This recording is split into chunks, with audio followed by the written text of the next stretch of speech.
Hello बच्चों, study class में आपका स्वागत है। अध्याय 13 वन इसका प्रश्नोत्तर करेंगे। कस्तूरी क्लास 5 चैप्टर 13 अध्याय 13 वन का प्रश्नोत्तर करना है। प्रश्न पिटारी। पहला प्रश्न बहुविकल्पीय प्रश्न है। क का आंसर होगा ऑप्शन नंबर 4 नदियाँ। ख का उत्तर होगा ऑप्शन नंबर 1 मरुस्थल। ग का उत्तर है ऑप्शन नंबर 1 संतुलन। घ का उत्तर है ऑप्शन नंबर 1 प्रदूषण। उसके बाद आगे है पढ़ो समझो और उत्तर दो। प्रश्न है क कविता में कवि ने वृक्षों को धरा के रत्न क्यों कहा है? तो इसका उत्तर है कविता में कवि ने वृक्षों को धरा के रत्न इसलिए कहा है क्योंकि वृक्ष धरती के वातावरण को शुद्ध बनाए रखने में विशेष भूमिका निभाते हैं। वृक्षों के बिना पृथ्वी पर जीवन संभव नहीं है, अतः वृक्ष धरती पर रत्नों के समान है। प्रश्न संख्या ख वृक्षों के न रहने पर संसार में क्या क्या नहीं रहेगा? तो इसका उत्तर है वृक्षों के न रहने पर संसार वीरान एवं निर्जन हो जाएगा। वृक्ष ही पृथ्वी पर ऑक्सीजन का प्रमुख स्रोत है। ऑक्सीजन सभी मनुष्यों तथा जंतुओं के सांस लेने के लिए अनिवार्य है, अतः ऑक्सीजन के अभाव में सभी मनुष्य तथा जंतु मौत का शिकार बन जाएंगे और पृथ्वी जीवहीन होकर रह जाएंगे। ग प्रश्न कविता में जल को जीवनाधार क्यों कहा गया है? कविता में जल को जीवनाधार क्यों कहा गया है? तो इसका उत्तर होगा कविता में जल को जीवनाधार इसलिए कहा गया है क्योंकि जल के बिना जीवन संभव नहीं हो सकता। ऑप्शन नंबर घ प्रश्न है वनों के न रहने पर पर्यावरण कैसा हो जाएगा? तो इसका उत्तर है वनों के न रहने पर पर्यावरण मनुष्य तथा जंतुओं सभी के जीवन के बने रहने के प्रतिकूल हो जाएगा। मनुष्य तथा जंतुओं का अस्तित्व खतरे में पड़ जाएगा। अंग प्रश्न है संसार में जीवन को बनाए रखने के लिए वृक्षों की क्या उपयोगिता है? इसका उत्तर होगा संसार में जीवन को बनाए रखने के लिए वृक्षों की निम्नलिखित उपयोगिता है। पहला, वृक्ष सांस लेने के लिए ऑक्सीजन प्रदान करते हैं। दूसरा, वृक्ष पृथ्वी धरातल पर कार्बन डाइऑक्साइड की वृद्धि को नियंत्रित रखते हैं।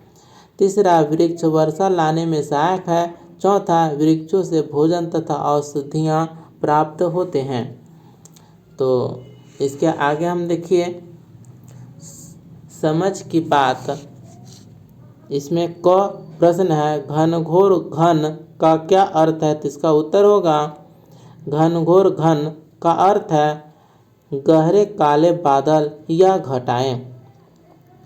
ख प्रश्न याद भर ही रहेंगे का क्या अभिप्राय है? तो इसका उत्तर होगा याद भर ही रहेंगे से अभिप्राय है कि यदि हमने वनों को काट दिया तो मौसम की प्रकृति विकृत हो जाएगी तथा वर्षा के अभाव में झीलों, नदियों एवं झरनों का अस्तित्व समाप्त हो जाएगा। फिर ये सब केवल हमारी स्मृति में ही शेष रह जाएंगे।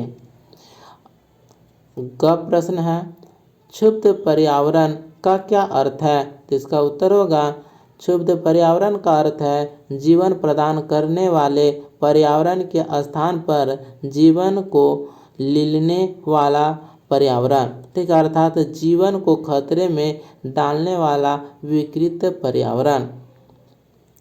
ग प्रश्न प्रकृति में संतुलन किस प्रकार बिगड़ सकता है? तो इसका उत्तर है यदि हम वनों अर्थात वृक्षों को काटकर धरती को वीरान करते हैं तो प्राकृतिक संतुलन विकृत हो सकता है, क्योंकि प्रकृति में संतुलन बनाए रखने के लिए वन्य जंतु आदि सभी का अस्तित्व बने रहना अनिवार्य है। अतः प्रकृति में संतुलन बनाए रखने के लिए वनों तथा वन्य जीवन का संरक्षण अनिवार्य है। अब ग प्रश्न है, झील, दर्पण, झरने, नदियाँ आदि हम सभी के लिए किस प्रकार समर्पित हैं? तो इसका उत्तर है, झील, दर्पण, झरने, नदियाँ आदि हमें पीने के लिए पेयजल तथा सिंचाई हेतु जल प्रदान करने के साथ साथ प्राकृतिक पर्यावरण में अपनी विशेष भूमिका निभाते हैं।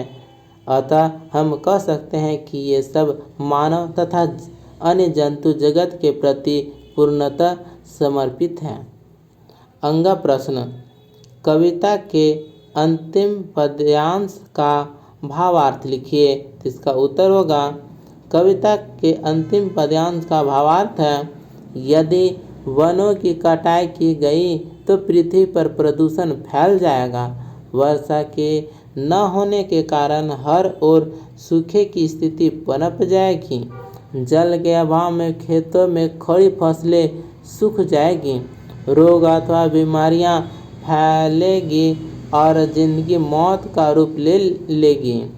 पेड़ पौधे ही जीवन का नया रूप बन सकते हैं। अतः उपयुक्त यही है कि हम पेड़ पौधों को अपना मित्र समझें, उन्हें अपने से अलग न होने दें। ठीक है, अब आते हैं कविता से आगे का प्रश्न उत्तर। अपने देश के वन्य क्षेत्र के विषय में आप क्या क्या जानते हैं? एक निबंध के रूप में अपनी अभ्यास पुस्तिका में लिखो। इसका उत्तर यहाँ पर लिखा जाएगा। भारत के कुल भू क्षेत्र के लगभग 19% भाग पर वन पाए जाते हैं, जबकि इसके कुल क्षेत्रफल की दृष्टि से इसके 33% भाग पर वन होने चाहिए। भारत में वनों के संरक्षण के लिए राष्ट्रीय वन नीति बनाई गई है, किंतु फिर भी वनों के संरक्षण का कार्य पूरा करना एक बड़ी समस्या बनी हुई है। इस समस्या के निदान हेतु तो कारगर उपाय करने की आवश्यकता है। इस कार्य को पूरा करने के लिए वन विभाग को अन्य संबंधित विभागों की सहायता लेनी चाहिए।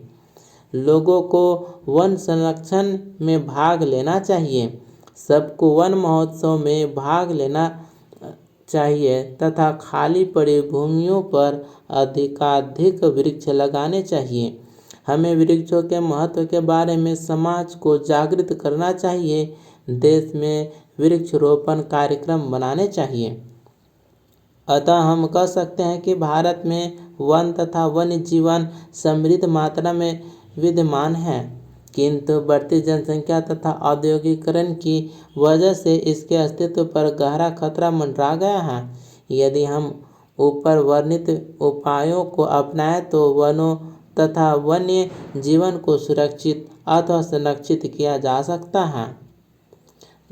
दूसरा प्रश्न देखिए, कविता में कहा गया है कि जहाँ वन है उधर बादल घिर आए, बताओ ऐसा क्यों होता है? तो इसका उत्तर होगा, वन अथवा पेड़ पौधे अपने आसपास के मौसम को आर्द्र बनाए रखते हैं।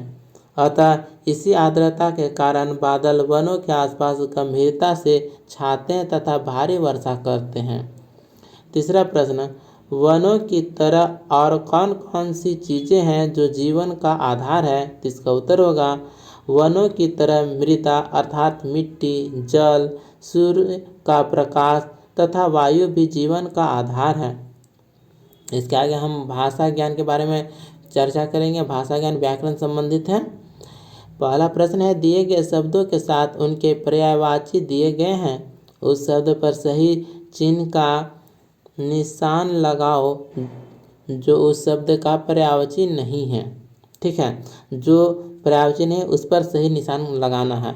तो वन का पर्यायवाची है जंगल, उपवन, अरण्य, जबकि कातर नहीं है। ठीक है, मोर का पर्यायवाची शब्द है मयूर, शीशी, भुजंग, भोगी। ठीक है, पपीहा नहीं है। भोर का समानार्थक शब्द होगा सेवरा, सुबह, प्रातः, जबकि उजाला नहीं होता है। जल का समानार्थक होगा वारी, नीर, सलील। ठीक है, लेकिन अंबर नहीं होता है। तरु का समानार्थक शब्द है तरुवर, पादप, विटप, किंतु तुम्ब नहीं होगा। अब दूसरे प्रश्न की ओर आते हैं। प्रश्न है शब्दों के विपरीतार्थक लिखिए। उल्टा शब्द लिखना है, विपरीत शब्द। रम्य का विपरीत होगा अरम्य।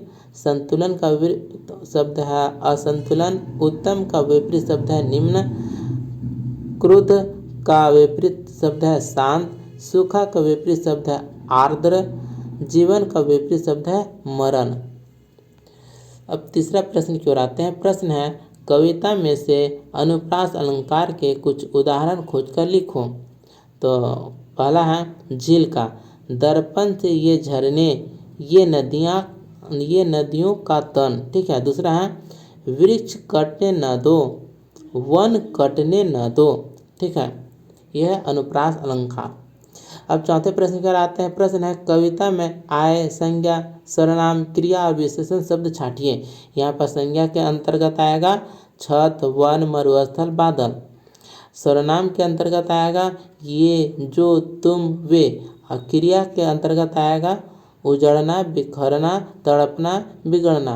और विशेषण के अंतर्गत आएगा प्यासा, घनघोर, क्षुब्ध, रम्य। ठीक है। तो इस प्रकार से ये चैप्टर कंप्लीट होता है। और क्लास 5 का सभी चैप्टर का प्रश्न उत्तर हम इस वीडियो के बाद अपलोड करते जा रहे हैं। तो इस चैनल को जरूर देखें तथा सभी वीडियो को अब देखिए। इसके बाद हम चैप्टर 14 सफलता का रहस्य का प्रश्न उत्तर करेंगे। मिलते हैं अगले वीडियो में, तब तक के लिए धन्यवाद।